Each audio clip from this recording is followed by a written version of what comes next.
जत मनी हमरो कहानिया।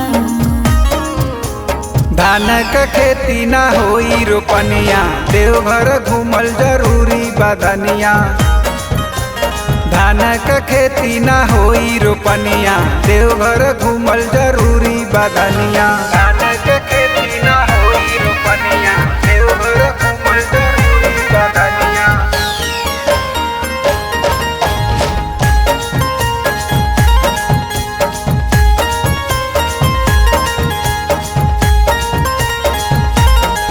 कंजूसी जे करबो त मोहले मुखे, जद अगला बेर हम घुमा दे ढेर।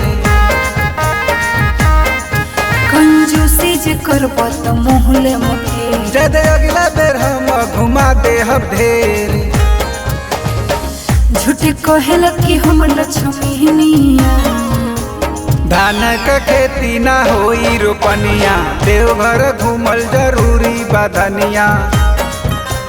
धान क खेती ना होई रोपनिया, देवघर घूमल जरूरी बदनिया। धान क खेती ना होई रोपनिया, देवघर घूमल जरूरी बदनिया।